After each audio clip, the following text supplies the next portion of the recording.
He kōna I purangi tēnei nā te reo irirangi o Aotearoa. This is Mediawatch. I'm Colin Peacock. In Mediawatch this week, we look at a couple of cases that have flared up this week, raising questions about influence on newsrooms from outside and inside media companies, and the special sensitivities about the possibility of political interference. A big deal to be guarded against, say some, nothing to see or worry about, say others. Also, a really remarkable milestone hit by New Zealand's longest-running TV show. Another television show that began in 1966 was Star Trek. They were cancelled after 3 seasons, Colin, so take that, Captain Kirk. Also this week, breathless headlines about the possibility of the Prime Minister calling it quits burst to the top of the bulletins on Friday night, even though the Prime Minister isn't. Do you think you should consider standing down? No. But first, it's war in the Middle East again, stretching the media already stressed by covering conflicts around the world. And this time, a lack of clarity from the leaders is not really helping. The conflict comes after days of talks between the US and Iran failed to reach a peaceful deal.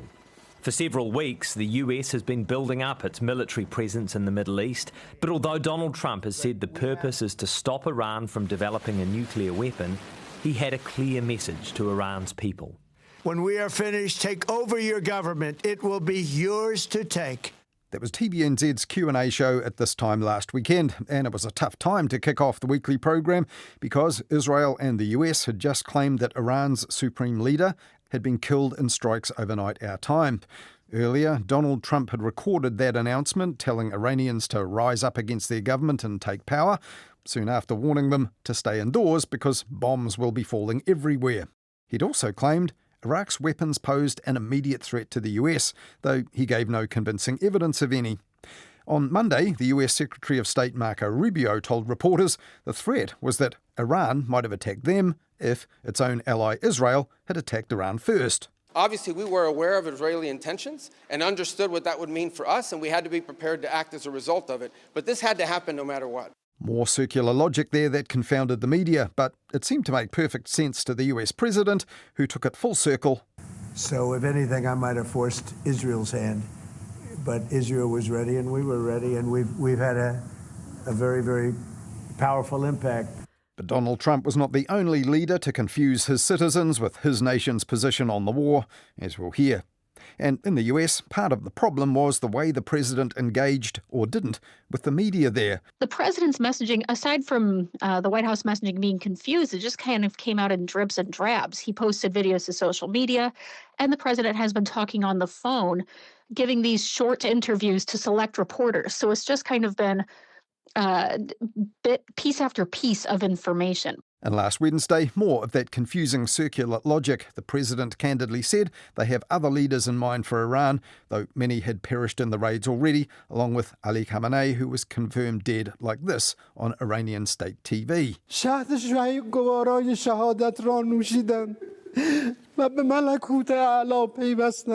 Last Sunday night, TVNZ's One News reacted to the death of Supreme Leader Ali Khamenei like this. History shows removing a regime can be extremely difficult.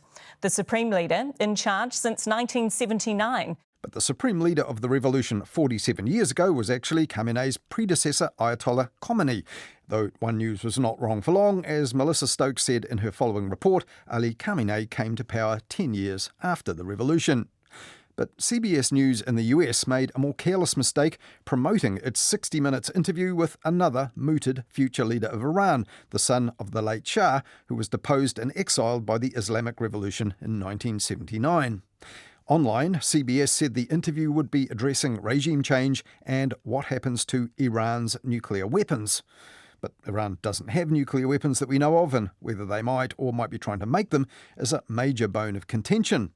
Online, CBS tried to clarify that 60 Minutes meant to refer to Iran's nuclear program in that post, though in his own trailer, CBS presenter Scott Pelley said he'd be talking about regime change, Israel and nuclear weapons. Given the difficulty of speaking to Iranians in Iran and the risk to anyone speaking out in that country, Iranian diaspora around the world became a critical source of comment. And here, TVNZ's One News viewers saw Iranian expats rejoicing at a rally in Auckland in the hope that regime change was coming. Though, of course, we didn't hear from those not out in public who are just fearing for the future.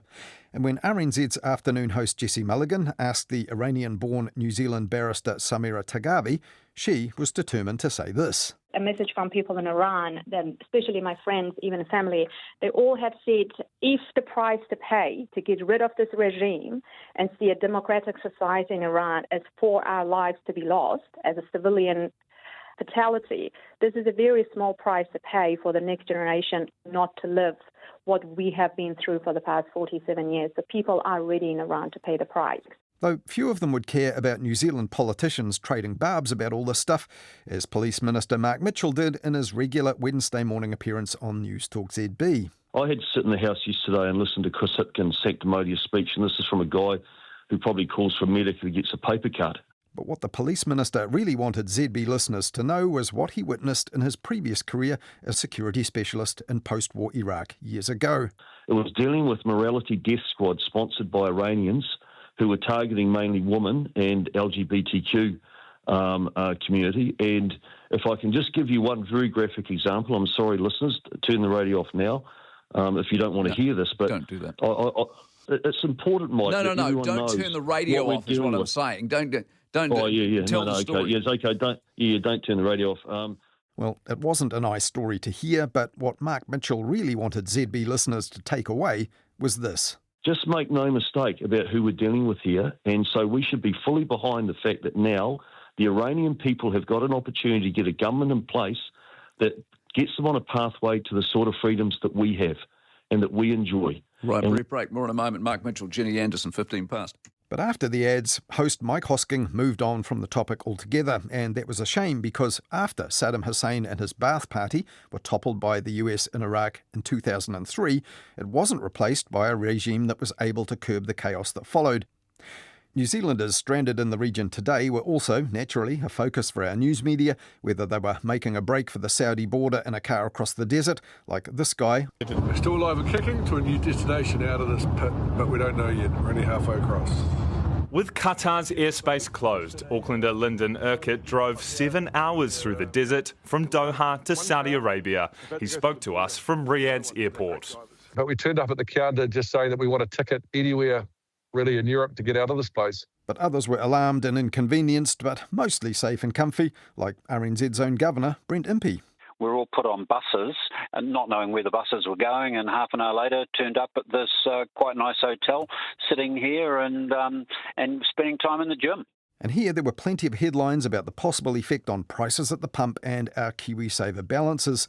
But another former Kiwi military man on RNZ's afternoon show this week said we really should now think about the military and the economic stuff as part of the same mix. Petrol prices, it hits every Kiwi's pocket straight away. We saw people queuing to fill their tank. That's an immediate personal reaction. We know that this government's very clear about wanting to double exports in the future. What we need to talk about is our economic resilience during complexity. None of us should be surprised about what we've seen in the Middle East over the last 48 hours. Major General John Howard, a former Chief of Defence Intelligence and a Deputy Director at the US Defence Intelligence Agency, told Jessie Mulligan that trade and defence are linked like never before, and consequently... I had a range of chief executives reach out to me over the weekend. I know that today those boardrooms are meeting to say what are our policy settings, where are we holding or hedging, how do we move to the markets. I'd imagine that across the nation, in our forestry industry, at camps, on our fishing boats, on our farms, everyone is asking, what does it mean to us? And if those CEOs felt vulnerable, well, the Prime Minister was exposed when questions about Iran were fired at him in his Monday morning media round. Do we support the action? Well, Corin, that's what I've just said. You know, with that, the US and Israeli action has been designed to... No, but you're not telling us whether New Zealand supports it or not. Security. But the Prime Minister got worse when he was pressed by how far New Zealand's support from the US and Israel will go at his post-cabinet media conference later on Monday. The situation seemed to put Christopher Luxon under strain today, mixing up Israel with Iran, then claiming any action to stop nuclear weapons and terrorism is a good thing, but asked what any action meant. Oh, I mean, we obviously understand. We're not saying that. What we're saying is that we understand this. I don't have any clearer, guys. I mean, we've had a long set. Sorry? TVNZ's political editor Mikey Sherman on Monday's One News there. We have our own independent foreign policy and will express our views in our own language, he told reporters. Though when he did, nothing meaningful came out, according to the Herald's Thomas Coughlin, who also harked back to that online meme of Homer Simpson quietly retreating into the bushes. On Tuesday, the Prime Minister walked back his any action comment, but was then accused of sitting on the fence by Politics' Richard Harman and, on RNZ's Midday Report, by RNZ political editor Joe Moyer. And now he's very much back, sitting on that fence, sort of not supporting the US, but not supporting the US. Meanwhile, on Talkback Radio, some overwhelmed callers just wanted to rip that fence down and even scrap the United Nations. So tear them all down. Well, I think, yes, they're in the process of doing so.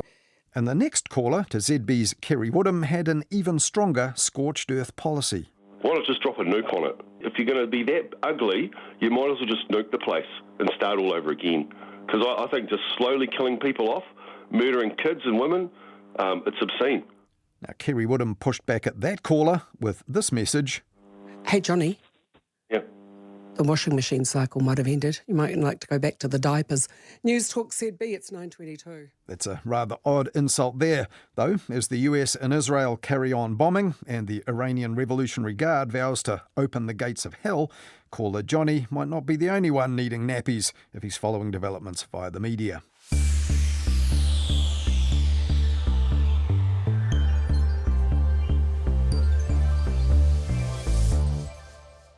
And next here on Mediawatch, we look at some senior politicians calling out TVNZ for unfair political reporting that in turn raised fears about political interference in the independence of TVNZ. Buckle in, it gets a bit detailed. The Broadcasting Minister confirmed TVNZ's board chair discussed a One News story with him over the weekend, a story the government wasn't happy with. Simon Mercet reports. Last week, One News ran a story on crime, which looked at rising gang numbers. The government didn't like the story. It wanted more coverage on lower crime statistics. That was Simon Mercep on Wednesday's TVNZ One News in the awkward position of reporting on his own news organisation's news and its governance. And that report from last week that Simon Mercep referred to there was prompted by the latest official known number of gang members overtaking the total number of New Zealand police officers, just narrowly, but for the first time. Gang member numbers have continued to rise rapidly, from 9,200 to nearly 10,500, up 13%. Now just outnumbering police officers. And TVNZ's Benedict Collins also said this milestone was something Christopher Luxon had said wouldn't happen when he was put on the spot about it in a televised pre-election debate back in 2023. Will you make that commitment to New Zealand right here, right now? Absolutely. So that was the what of the story, but one reason for the why was the government falling short on its promise of 500 more police on the beat by next year. Well, I think the big problem for the government here is just how rapidly these gang numbers are going up. They're going up by about 500 extra gang members a year now, and that means it won't be long until there are hundreds more gang members than police officers. And this is a problem for the Prime Minister. He's made this promise to the New Zealand public, and it's a promise that he clearly can't keep. So all in all, a spiky but relevant story on its own last week on TVNZ's One News. But that night, some ministers in the government were startled to see that on TV because they reckoned it should have been a good news day on crime. The same day, they had hailed the Ministry of Justice Crime and Justice survey results, which showed a significant drop in violent crime and its victims. And Benedict Collins' story about gang numbers also had Hamiltonians in it, saying things like this. There's a lot of vehicle theft, domestic violence. For the past few months, I've been hearing Hamilton has been the crime rate has been increasing really bad. I have had one bike stolen. Other than that, it's been pretty good. Now, there was a brief clip of the Prime Minister in Benedict Collins' report saying that serious crime was going down, but also there was the opposition spokesperson Ginny Anderson after that criticising the government's record. And that prompted the Police Minister, Mark Mitchell, to have this spray at TVNZ on Facebook.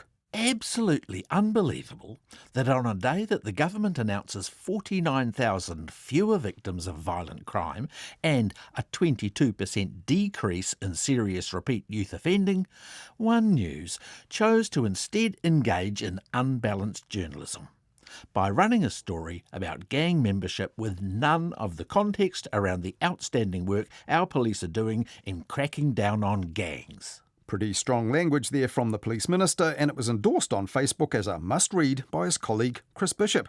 So was it too strong or unfair? Well, we'll come back to that. But when News Talk ZB's afternoon show asked the Police Minister about that the next day, Mark Mitchell said this. And I have to say, in all fairness and huge acknowledgement and respect to TV1, as they called me today and they apologised for the way that they dealt with and ran that story. And my message to them quite simply was, if you want to maintain public confidence, just engage in balanced journalism. We're not asking for any favours, but you shouldn't be a mouthpiece for the opposition either. And that also raised eyebrows across the media. It's very unusual for a broadcaster to apologise to a politician like that.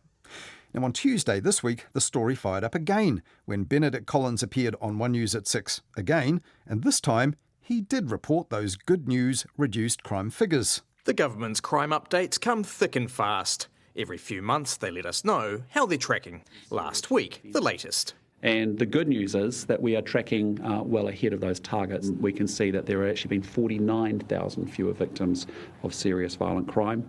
And this report included a jaundiced jab at TVNZ News that the Justice Minister Paul Goldsmith had made in Parliament. This one apparently just too good to miss. Particular for the benefit of viewers of One News and others who may be interested.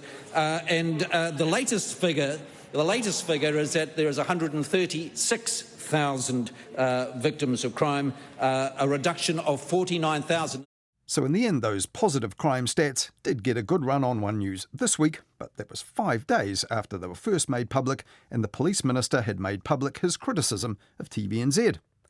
The government gets its wish from One News, a headline on fewer crime victims, said a newsroom.co.nz headline the next day, under which co-editor Tim Murphy referred to concern within the wider TVNZ operation about who in the company was involved in discussions about broadcasting a second story that would include the government favourable statistics. And Tim Murphy, who would have dealt with griping politicians at Newsroom and in his many years editing at the New Zealand Herald, added this. If there is evidence of the directors being across the decision or involved in encouraging a second report to assuage government criticisms, the company can be sure of another round of political attention from opposition parties. And the rest of the media, as it turned out. But that is a big if. Later that day, the Labour Police spokesperson Ginny Anderson was asking the Police Minister Mark Mitchell about it in the House. Did he, any member of his office, or any person acting on his behalf, make contact with the Television New Zealand board regarding the One News reporting on the national gang list that aired last Thursday? And the Police Minister eventually replied like this. I can clear that up and be categorical and say that, no, I did not contact any member at TVNZ, including a board member. I was contacted by a senior member of TVNZ, not a board member. I could name them, but I won't. I think it might be out in the public anyway, but they were very clear and very definitive and very apologetic for what had happened.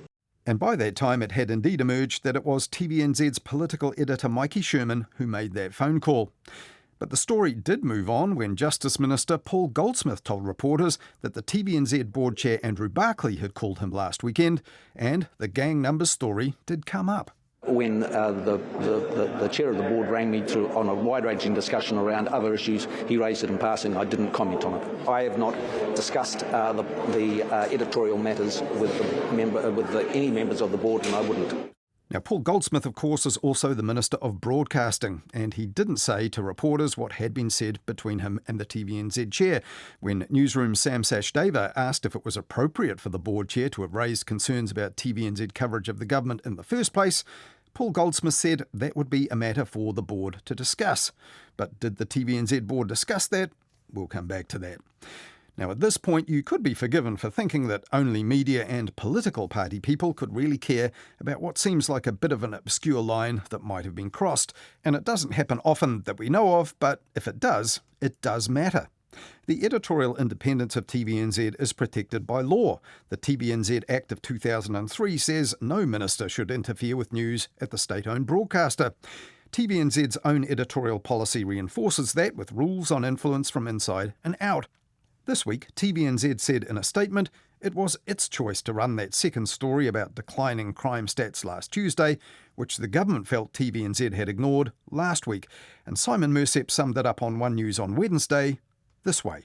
This afternoon, TVNZ said that the decision to run a second story was made to ensure balanced coverage. And it said while the board takes an interest in how editorial standards are maintained, decisions on how stories are covered are made independently. We've reached out to the TVNZ board chair for comment. We've not heard back from him today. And Andrew Barclay hasn't said anything to RNZ either or any other news outlet yet, likewise any other members of the TVNZ board.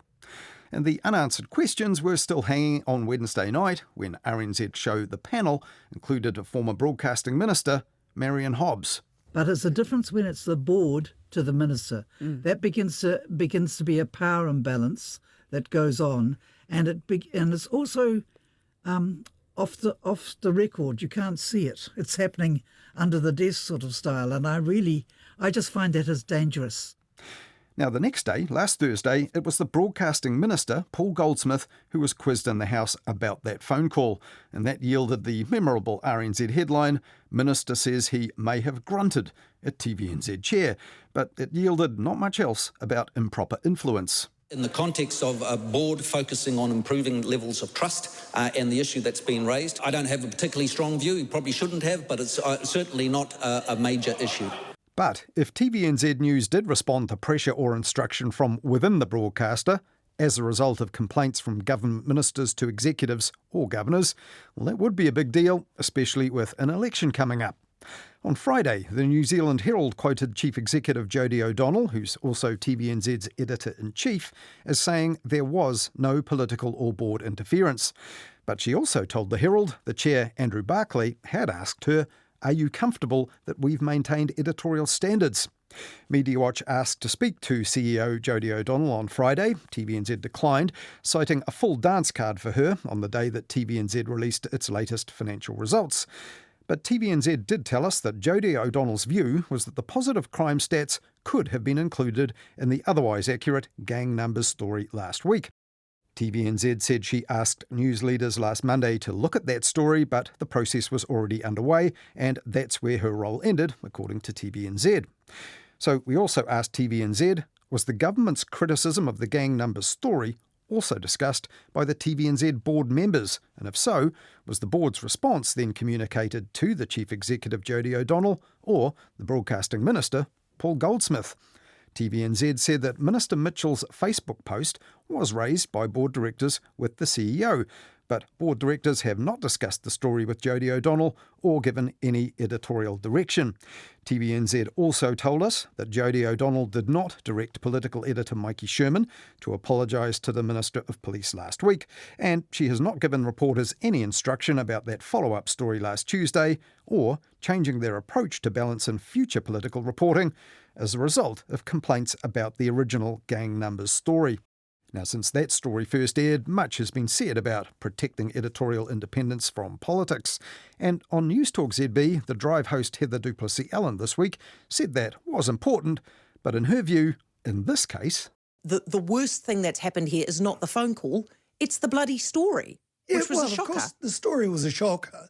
And I think if I was sitting on the board at TVNZ, I'd be pretty hosed off. I wouldn't, though. I'd stop short. Yeah. Because the law says So if it was awesome journalism that the board was suddenly involving itself in, I think we'd all be a little bit more upset about it. But the board's itself involving itself in some, apparently, some pretty cruddy journalism, right? Exactly. Okay, and as we've already heard, TVNZ's political editor apologised to Police Minister Mark Mitchell about that first story that aired last week. But did they really need to? The Good News Crime Survey stats could have been in Benedict Collins' story about gang numbers as relevant and newsworthy context, or at least mentioned in the introduction as newsworthy information, or even reported elsewhere in the bulletin.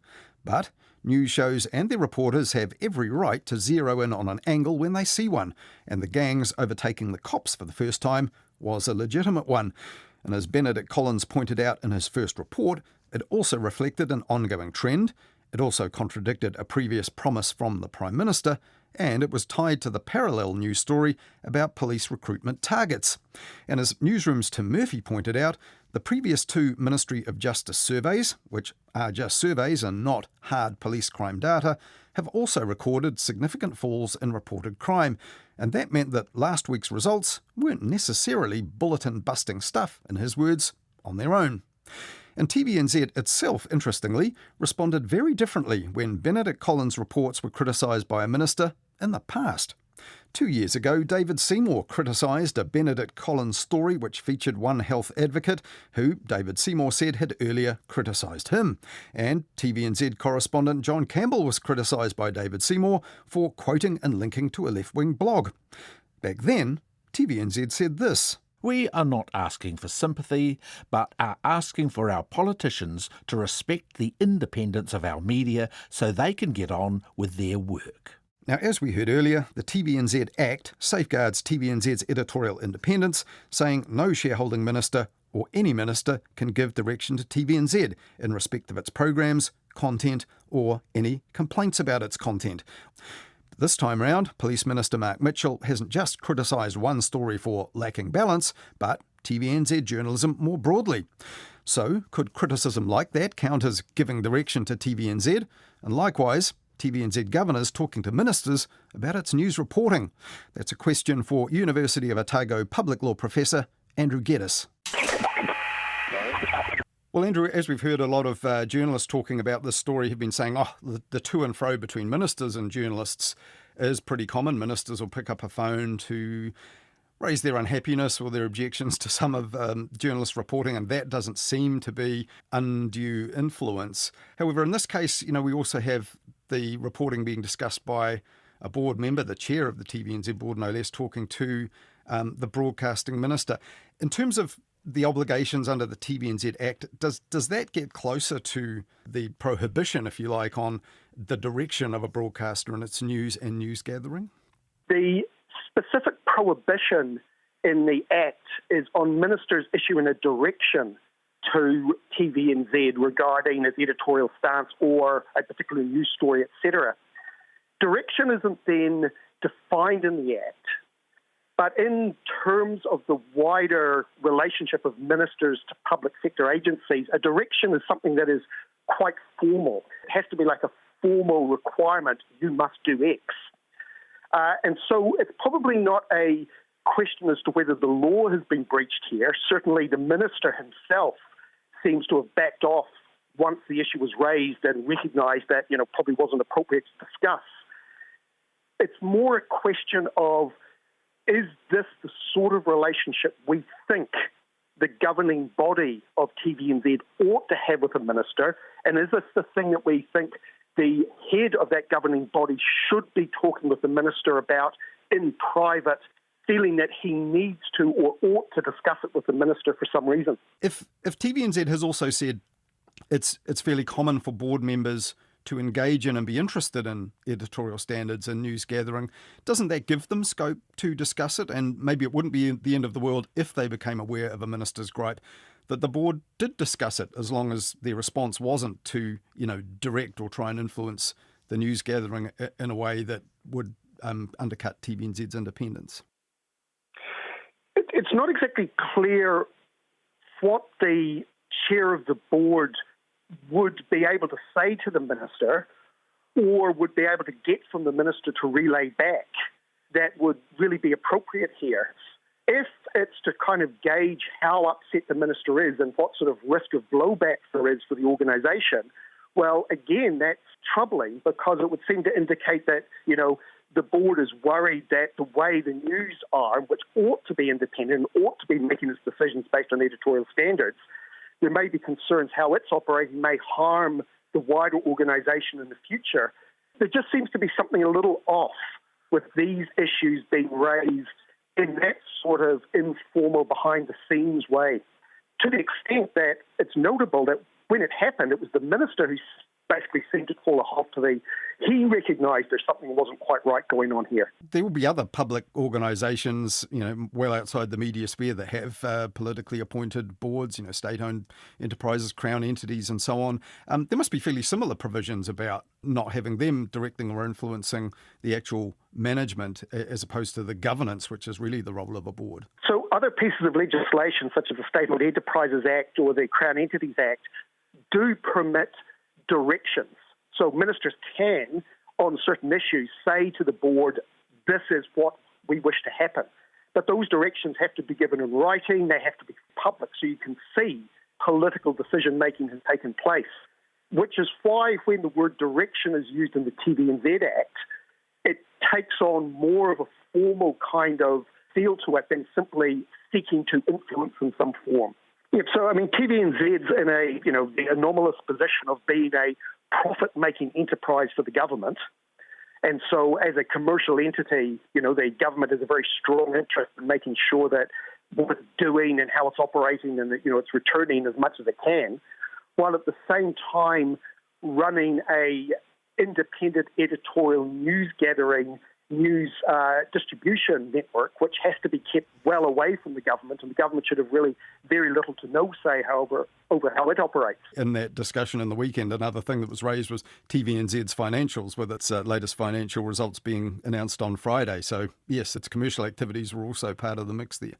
TVNZ, its financial operations, its financial returns are something the government can be legitimately interested in, and it's quite right for ministers to try to ensure that TVNZ does the best job it can there. To then say to the ministers, but keep your hands and your nose right out of how it does its news business, that can be a fairly tight line to walk.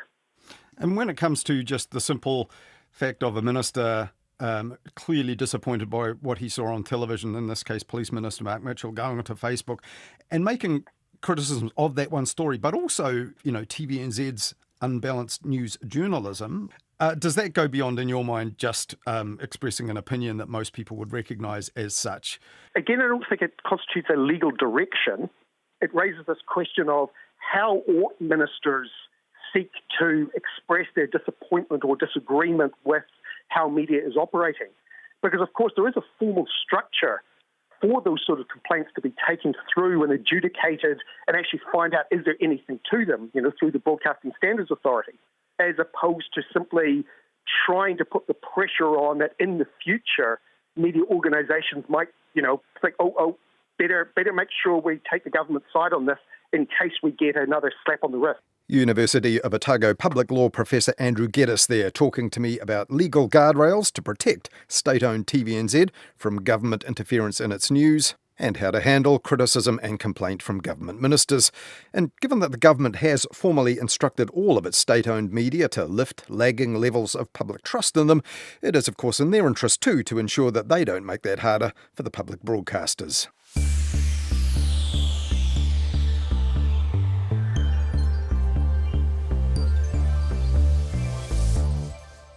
Now, coincidentally, when the TVNZ news story about crime figures was airing on One News last Tuesday and reviving this controversy, TVNZ's chair, its chief executive and the broadcasting minister were all in the same room just across the road from Parliament, and they were at a bash to honour 60 years of TVNZ's country calendar. And all of them would have been pretty pleased with the way that was reported on TVNZ's One News last Thursday. Country Calendar is the greatest program that's ever been produced on New Zealand television. Well, it's certainly the longest running local show by miles, after Fair Go got the chop in Cuts to Current Affairs in 2024, when it was just shy of 50 years. But at the 60th anniversary bash this week, Country Calendar producer and narrator Dan Henry told me this. We are the longest running continuously playing television show in New Zealand, and we're top 10 worldwide. I think there's a soap opera in Manila possibly that has been running longer than us. I learned earlier this week that another television show that began in 1966 was Star Trek, but they were cancelled after 3 seasons, Colin. So take that, Captain Kirk. Now, in the One News report on Country Calendar's anniversary this week, this point was also made by Sandra Kirby of Rural Women NZ. Women's roles might have traditionally been out of sight on the farm, but increasingly women are owning farms, running farms, managing farms, being the farmers. And women behind the camera have also played a big part too in making Country Calendar. One of them is Catherine Edmund, long-time director of and now associate producer of Country Calendar. I think that's true. And another interesting observation that Dan and I have had looking back through the archive is that, I've been amazed at the number of stories they have told about women's experience, more than you might have expected for what really started as a farming show. I think these days we don't have to work so hard to tell their stories. It is much easier to find them, and they are playing a much more prominent part. And you can hear more from her about that next weekend here on Mediawatch, and about how Country Calendar defies genres like documentary, reality TV and current affairs by somehow blending all three. Maybe one of the reasons it's lasted so long.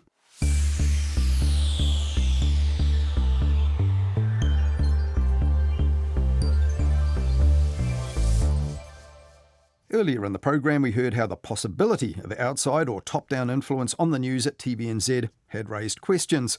And questions were also raised about that over at the New Zealand Herald's publisher NZME when they created an editorial advisory board for the company last year. Now, that came out of the bid by activist shareholder James Grennan. He tried to persuade other shareholders to replace the entire NZME board, but in the end, it was the former National Government Minister Stephen Joyce who was picked to chair an NZME board with James Grennan on it. But an editorial advisory board was set up last year, and this week, NZME announced its new chair will be Hamish Rutherford. Now, he's been a business journalist at Stuff and the Herald in the past, before becoming Chief Press Secretary to Christopher Luxon.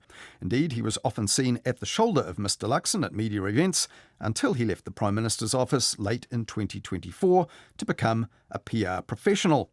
Now, NZME's announcement this week said that Hamish Rutherford most recently has worked as a government relations and corporate affairs consultant based in Wellington. And noting the past tense there, we asked NZME this week, will he still be working in PR while chairing the board, advising the Herald on its journalism? Well, he will, NZME confirmed. Well, this week we wanted to ask him about how this editorial advisory board will actually work, what influence it might have over the Herald, News Talk ZB or other news outlets that NZME owns, and also how would potential conflicts of interest, or perceptions of those, be managed by the chair if he's doing PR for corporate clients. NZME declined our request this week on his behalf because they said Hamish Rutherford is new in the role and the board hasn't met yet since the change of chair. But Hamish Rutherford did tell the Post this week, I've been upfront with NZME Chairman Stephen Joyce about my other work and will continue to be. Stephen Joyce told the Post the editorial board will not make editorial decisions and all members are subject to our conflict of interest policies. And that includes him. He too is a consultant who's worked on projects like a medical school for the University of Waikato. The managing director of the PR firm that Hamish Rutherford works for, BRG, told the Post it sees no conflict of interest problems. If any perceived or actual conflicts of interest arise, we will manage them quickly, Georgiana Stianu said. But that won't be done in public. It'll all be done behind closed doors at NZME, unless details are shared with investors in scheduled briefings or if it comes up from the floor at annual general meetings. And there are two other former press secretaries on the four-person editorial advisory board, one of whom also served National Party leaders. Now, all of this was pretty alarming for the Democracy Project's Dr. Bryce Edwards. He's a long-time advocate of tightening up on lobbying. He said NZME's a private company and entitled to appoint whoever it likes, but for a news organisation, public perception is the whole point of being a news organisation. Well, the other main thing about a news organisation is, of course, telling the public things that they need to know. And in this case, it is a shame NZME wasn't willing to talk openly about the work of its editorial advisory board. And the same goes for TVNZ over public and political concern about conversations between stakeholders happening behind the scenes about what was on the screen in the news.